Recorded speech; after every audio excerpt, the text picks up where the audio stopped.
Greetings. Greetings, my dear Fantasistas, and welcome back to another fantasy season. This one starting with a blast, and let's not waste any time and jump straight in.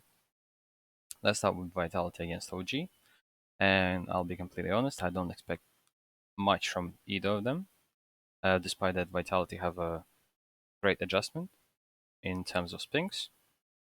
Great. OG, Dexter, also a huge improvement on our friend that unfortunately was scraped off after a stand-in performance. But what can you do? It is what it is. And if we're talking about this game, it's probably going to be best of one, as we can see. And most likely, Vitality are going to try to probably play something like Overpass.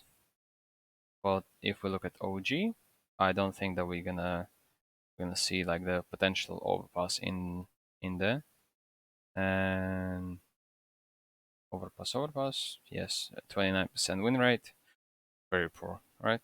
Probably OG gonna try to force to play either Dust to or Mirage, in which case I'm not really sure what to expect, right? Also, Ancient, most likely we're not gonna see Ancient, however, we might get surprised. So maybe it's gonna be Vertigo or Inferno then, if it's gonna be best of one, right? In that case, I have to admit that Vitality have a slight edge in this game, right? So I will be most likely going for Vitality in the first game, then NIP against Astralis. And this is where it kind of comes pretty clear that Astralis right now are in pretty bad shape. This qualification that they just played, I'll be completely honest, it's unacceptable to a team of that caliber to kind of screw up like that. Even though they just came out of a break and I'm pretty sure the Aurora guys like grinding 24/7 without even having a break, right? But it's understandable. And let's say for Blast, that many people making jokes that it's a Blastralis, yeah. But still, in this particular event, I don't expect anything from Astralis, and I think they're gonna probably go dead last. And I believe that if OG loses, that OG just gonna beat them. Especially it's gonna be best of one, right? And most likely it's gonna be something like a Mirage or even Ancient potentially. And still, I believe in OG in that game, so I will go for OG. And in terms of NIP Astralis, as I already said, I have high hopes for NIP in this season. The only questionable position is still Ezi tag, but right now it should be more than enough for NIP to beat this kind of Astralis, right? It's going to be best of one. Roland can pop off like Res, also quite stable right now. I'm not pretty sure how much practice they had, but Hampus, I'm pretty sure is gonna come back and hopefully they're gonna start strong, right? If we're gonna talk about the second leg game, where potentially it's gonna be Vitality against NIP, and it's also gonna be best of one, I will give the advantage to NIP. It can be honeymoon period for Vitality, but I'll explain what I think. Um, I have no idea how much of work they've done in terms of map pool of Vitality. I'm pretty sure they prepared like maybe 3 maps, but NIP, their map pool is quite decent. So I believe NIP still have a slight edge, right? And because NIP have such a strong kind of an unpredictable side on T, where Brolin can kind of single-handedly like destroy like attacks. It's kind of same thing what Virtus Pro had when Yekender was there, right? When he can single openly just go and brush the side, like get 2 free entries, and that's it. And round is over. So same thing is for Brolin right now, and I believe that in this, like in the first game, NIP probably have advantage on Vitality, right? And if we're talking about the losers, lower final, OG most likely gonna beat Astralis. And in a rematch between OG and Vitality, I still have to go with the Vitality for one more time, right? I I don't think that OG has quite a strong chemistry right now, or any like possibility that they can beat Vitality right now, right here. And I believe it's going to be still Vitality going to the group final, where they'll be facing NIP one more time, most likely. And right now, I believe that NIP can beat them twice. I'm not sure what's gonna happen with time, right? Maybe within like a month, NIP won't stand a chance. But right now, I still gonna give a slight edge to NIP, and I believe that they probably gonna top up the group A. Right now, we can move to group B, where we got great news that Simple is not gonna be participating in this event. Man is taking some time off, obviously well deserved. Been grinding for way too much, so man has to get some rest. Also, it's kind of worrying that potentially there's some rumors that he might not come back at all, like Device 2.0, but I don't really find it reasonable, right? And I believe that he will come back. The question is, will he be as motivated as he was? That's a question, right? But I'm pretty sure that we can expect Simple to come back, right? And even without Simple, against Complexity, it should be more than enough. Bit probably gonna pop off, right? Head Trick, I'm not sure what to expect from him, but Bit, Electronic, they that should be more than enough to beat current Complexity. If we go to G2 against Liquid, this is where I have many questions. First is how long G2 were actually practicing with Hoxie and JKS. They recently announced with a great video, amazing. Uh, but how much practice do they have? What maps have they practiced? I believe that the maps they were practicing mostly probably is Mirage, Inferno, and I would love to say Ancient, but I have a lot of doubts, right? And with Liquid, I have kind of the same question, but we already have seen what Liquid can do with Yakenda, and I'm not sure, was it like a overperformance from Liquid, like with the Honeymoon, with Yakenda, or it's basically just a average level what we can expect from now on? But to be honest, it's probably gonna be map like Overpass or uh, maybe Mirage. So if they're gonna play Mirage, then no doubt I believe the G2 gonna destroy Liquid and gonna face Navi.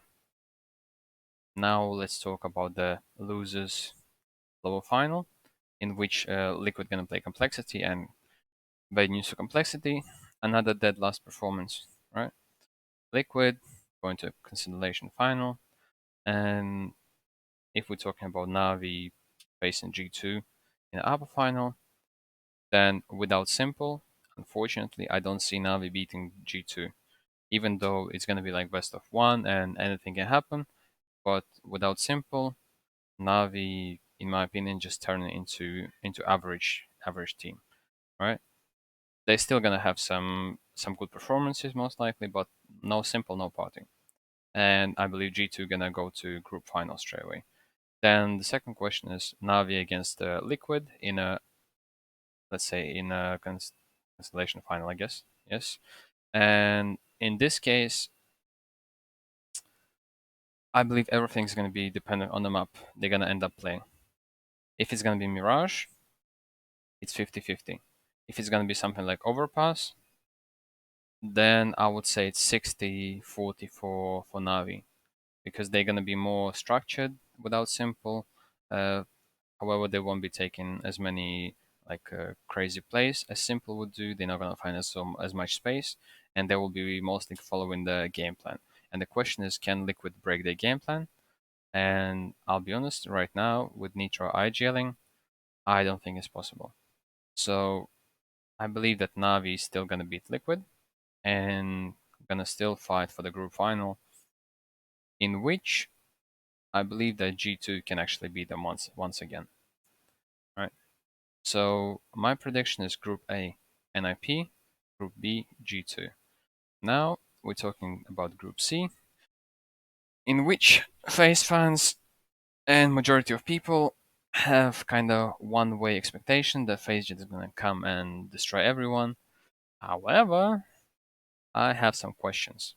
First one, as majority of you know, Kerrigan got married, so obviously he wasn't spending that much time playing the game. As we saw in the Ruffle tournament that just happened, where Kerrigan was just running like I'm not gonna call him a bot, but he was just there present, just making the calls, doing the basic stuff, right? However, on the other side, Twists is in great shape, Rocky still in good shape, and I believe it's time for Ops to kind of step up. Rain, I don't know what to expect from him right now. Probably nothing much. The man also needs some rest, but even with all that, it should be more than enough to beat EG, right? Twist just can run around and do all the entering. Brokey do the same, and all they need just make some good calls and that's it. Uh, on the other side, Heroic against BIG. That's the interesting one. Heroic right now after the addition, they had some time together. They practiced, probably had some rest, and I hope they came back earlier than majority of teams from holiday. And I believe that right now is a perfect opportunity for Heroic to try and fight for the top 3 spot, because with the current lineup, it's very possible. And in this case, against BIG, which recently added Kita, I believe Heroic still have a slight advantage, and they should be beating BIG and facing facing FaZe in upper final. If we're talking about BIG and EG playing lower final, well, it's a one-way ticket for EG, joining Complexity and Astralis on a bottom positions. Then BIG probably gonna be facing, I will say, probably FaZe, because it's gonna be best of one. FaZe, after playing only one game, not finding their form probably. They need to, kind of warm up. And I believe right now for Heroic, as I said, is a great option for like beating teams like FaZe and maybe Navi if they face them later on. So right now, I don't expect much from like FaZe game. I will be obviously cheering for them as they're my favorite team, but I'm okay with the FaZe dropping a map, or maybe even two, maybe going second in a group. I'll be perfectly fine with that.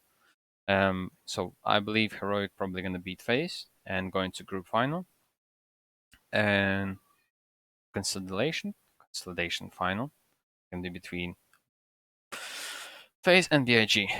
And in this scenario, it's gonna be probably like 50-50, but still, it's gonna be like 50-50 with the potentially plus 10% in terms of like grinding and getting their form back for the FaZe, right? After like what 1-2 games, the third game during the day is probably gonna be kind of equalizer for FaZe in terms of finding their form, right? So I still believe that FaZe gonna beat BIG, and it's probably gonna be another rematch of Heroic against FaZe, and this time I will be, as I said, I will be cheering for FaZe, but for some reason I have that feeling that Heroic probably gonna take this one as well, and Heroic gonna finish like the first, and FaZe gonna go second. It's not gonna change much, but still, like both teams gonna make it, and yeah, these are my expectations. Now let's jump to the fantasy, and now let's talk on the potentials, right? As I said, right, my first idea is that NIP should be taking the first spot in this group. And since Australia is gonna have quite bad D side, and Vitality most likely gonna have bad D side, going for double NIP with the Roland who probably gonna have some good performances on both sides, and whereas that probably gonna be really decent in terms of holding his CT performance to his standard. It was 125 like before that, but I'm not expecting 125 from him. I'm expecting around 1.2, maybe 115, 120 from that. So I want to try and gamble on both NIP players. And the second thing, what I'm really considering is going for KD and Javi, which will leave me around 173k. And because I don't really have a like standard OPA, right? And because they will have to play against Heroic, and most likely, sorry, against BIG, and most likely they will probably beat them on CT side. They won't have to play as much as needed like on T side, but even with that, Kadian should have a decent performance, and Javi probably should be doing the same. But what I'm thinking about is changing Kadian actually for where is he? For Tessus. Because money wise, it's not changing much, and I still have room for Hooksy, which is kind of a wild card right now. And if I'm right, and G2 are going to win the group, then probably it's a great idea to go for carry from G2. Someone like I don't know, maybe even playing like let me try. Maybe even playing Nico plus Hoxie, right? Because Nico might have a great potential in this tournament. But to be honest, so far from what I've seen, Monacy is in good shape. Also, kind of heroic players are kind of guess. Roland is in good shape. Rez is in great shape. I hope so. Also, we can throw in Hoxie as an equalizer, and I can pick almost any player from heroic, which I have exactly 202k. And because heroic will be playing against FaZe, most likely twice, this is kind of 50-50 situation, and you have to guess, right? Cadian, I don't think he's gonna have much impact in these games. Stown is obviously too expensive. Shush had a good performance. Javi and Tessus are my two options at the moment. Javi had a really good rating from Copenhagen Flames, where he was playing like a star role. Tessus had a really good season overall, and was quite useful for me. And I'm picking right now between Tessus and Javi, and I'll be honest, right now, I believe I have to go with the Jabi. I have to give him a try. So this is my idea of a current event, right? And let me try to get this team in. So Hooksy, Sniper, Roland, Entry, Jabi, probably Defender, supporting on Hooksy or IGLing. I'm gonna go with IGL. So this is my lineup. Hopefully it all works well for me. And good luck, and I'll see you when I see you.